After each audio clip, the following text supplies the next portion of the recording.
Welcome back, everybody. Take a break with Mr. Stephen Shamus. Good to see you, my friend. What kind of hat you got on? That's my Emerald City hat. Oh, you're repping ECCC. I've got to rep all my shows now. It's part of my contract. If I don't publicize, I don't get my bonuses.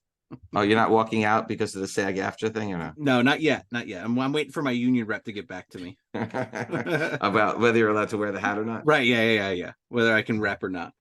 Got it. All right, what do we got today, Alex? Big week. It's San Diego week, so we're gonna be talking about a lot of media properties, and maybe my pick of the week might have something to do with it. But today we're gonna talk Mystery Girl from Dark Horse, and then we're on a boom train, man. We're on the Imagine Agents, Irredeemable, which I think probably is the first big boom hit that I can remember, and then Last Sons of America.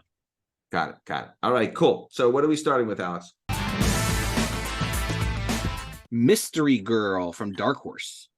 Yes, talk a little bit. I think the reason why we're doing these 4 today is I think these are all going to be on Amazon, Netflix. They've all got shows in development. So I think that's where we're starting with some of these. Yeah. All right. So what's Mystery Girl from Dark Horse? Mystery Girl is about the main character who's trained. She can answer questions like why are there perfectly preserved mammoths in recent ice? Like, she can answer the questions, like, where are my keys? How did the Easter Island heads get buried in the sand? She can answer that, but she can't answer the last 10 years of her life and why a killer is after to get her. So it's just it's someone that can explain everything, but there's a mystery surrounding her life. So it's kind of one of these like murder mystery books. Sounds like it would be a good TV film. Sounds like it would be pretty good. I have never read this book, and I'm probably going to pick one up at San Diego, the collection, because it sounds really good. Plus, Paul Tobin. By the way, if you pick it up, it's going to have no value. If you forget to pick it up, it's going to skyrocket. Right. Exactly. You already know it's going to happen. That's it. So I'm not going to buy anything at San Diego to help everybody out. Make sure that they're all worth something. Especially Emerald City. That's your worst. That's the worst of all. Yeah, it's your worst potluck. Every book you've ever missed at Emerald City is skyrocketed. Everyone you bought is like nothing. Okay, nothing's Mystery Girl number 1, December of 2015, 9.8. It's about an $85 book. First appearance of Trine Hemstead, Paul Tobin story, Alberto Albuquerque cover and art. All right, what do we got next, Alex? Imagine Agents from Boom. Yeah. What's going on with this book? This book is, by the way, there's a couple of versions of this book that are they're actually creeping up in value. They're actually pretty good. Yeah, I think you're seeing a lot of Boom stuff. Again, we've talked about it, and you said it in the opening, like things are getting bought and made into properties in movie TV. But remember, specifically for Boom was a comic publisher, and then they got bought into a little bit by 20th Century Fox. So the whole point of them in the past 10 years has really been IPs into properties. So this is stuff that more than likely is going to happen because they already have it locked into their company. Imagine Agents is really good. It's like when you have an original idea and you're like, I could make that better, because it's like Men in Black but with imaginary friends. So you have these agents that are in charge of imaginary friends, imaginary things that kids grow out of or forget, and the imaginary people are still around, and these agents have to kind of corral them and make sure that they're not causing havoc, they're not doing anything they shouldn't do. And that what a fun idea. Like, it reminds me of, like, what was it, Drop Dead Fred? Remember that movie? Like, the imaginary friend and like coming back and kind of wreaking havoc. So fun book. It actually kind of reminds me of you. I think you have some imaginary friends too, Alex. I think all my friends are imaginary. I think you're the only real person I talk to, other than my wife. My wife is real. You saw her, so it's real. Imagine Agents, October of 2013. Carrie Randolph cover, 9.8, $10 to $15 raw. Brian Joines story, Bacon art, Carrie Randolph cover. Then there's a Felipe Smith 1 in 15 limited edition of 500 cover. There are 9.8. It's a $40 raw book right now, Alex. These are expensive. The Bacan second print, 0 pop, $25 plus raw. There's a Detroit Fanfare edition, 9.8, $180 raw. That book is impossible to find. Yeah. Impossible. All right.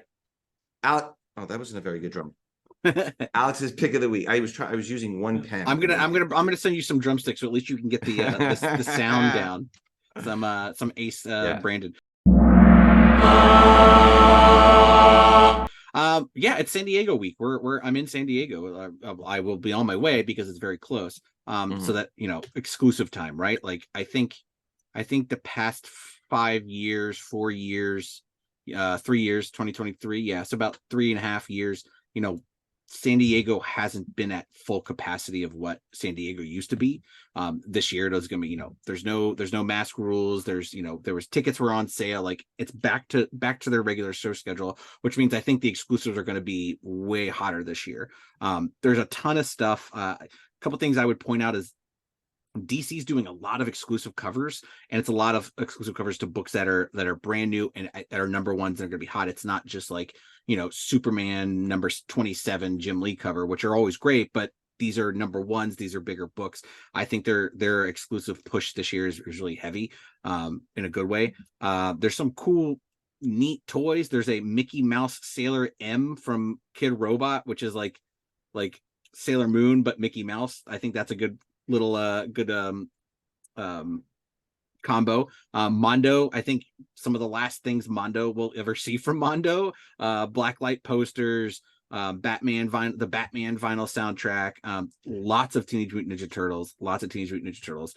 My favorite thing coming out that I'm going to buy 7 of is the Elf Melmac Cosmic Con. It's essentially Elf at San Diego Comic-Con. I loved Alf when I was a kid. Huge fan. Still great. That was still great. So funny. I'm waiting for the Alf, you know, Quentin Tarantino reboot. Very like dark and edgy. That's what they do with reboots now, right? Yeah, waiting for that one to come up. So yeah, I would just keep an eye out on the San Diego stuff. If there is something that looks good that you want to buy, let me know so I won't, and then it'll be worth money later. Yeah. All right, cool. All right, what do we got next, Alex?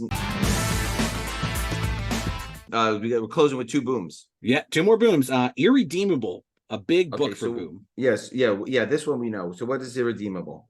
So Irredeemable is about, you know, the Superman of this universe essentially turning and becoming a villain and like mass murdering people, destroying people, and, you know, nobody can stop him. I mean, you know, you see this. You know, this was 2009, so way before the Injustice video game came out and all that stuff. But it's essentially the same thing. Like there's this Superman, and you can't stop him. Nobody can stop him.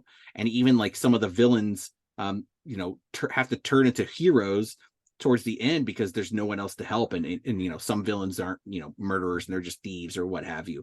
But this is Boom's. I think this is Boom's first really big book, really big hit for them. It was Mark Waid, which is, you know, Mark Waid, man, what a classic writer. He's hitting on those cylinders all the time. Huge book for them. It, you know, it ran for a bunch of years. It finished, and, you know, I think this is definitely a time where these media books and like The Boys. I mean, I think this is why this is picked up now, since The Boys are doing so big. Like this is the next step. Right. Okay. Yeah. So there's some big prices on these, by the way. Irredeemable number 1, April of 2009, 9.8. It's about a $400 book. Yeah, that's not a lot. Mark Waid story, Peter Krause art, John Cassaday cover. There's a Virgin edition, 0 pop. Can't find them. A comic shop edition, 0 pop. It's a $60 raw book. Wow. Atomic Comics edition, 9.8. Can't find any copies. Earth 2 Comics edition, 2 9.8s, can't find any copies.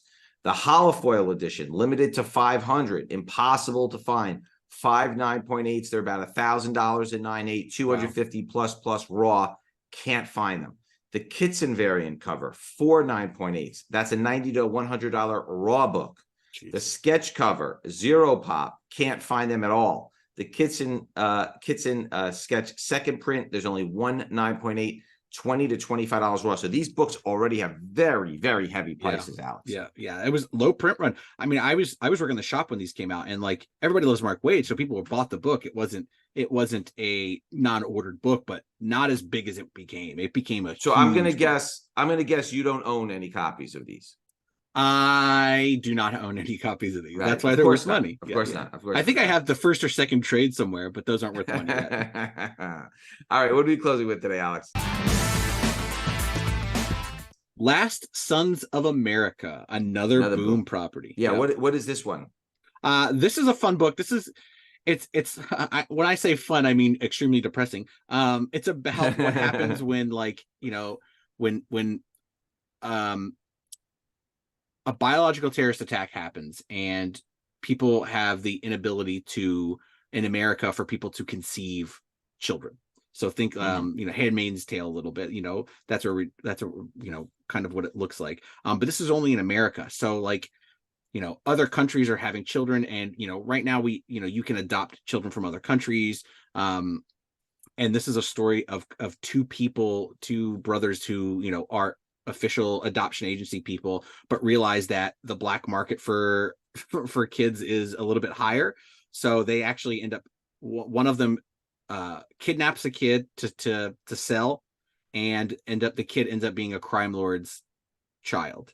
So it's kind of this, like, huge, like, what do they do, action packed thing. And this is a Philip Kennedy Johnson book, which that guy's hot right now. So I everything he does is really just picking up. Gotcha.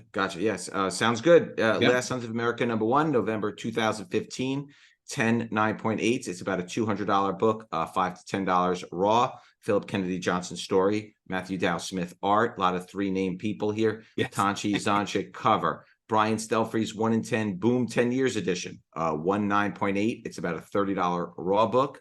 And then Matthew Dow Smith 1 in 20 variant cover, 9.8. Can't find any copies. So these Boom books are very hard to find. So if they hit the TV screen, people must just be hoarding them, because if they hit film or TV, they're going to be massive. Boom does not have very big print runs. Like, none of their books are, unless it's a property like a Power Rangers or something like that, not big print runs.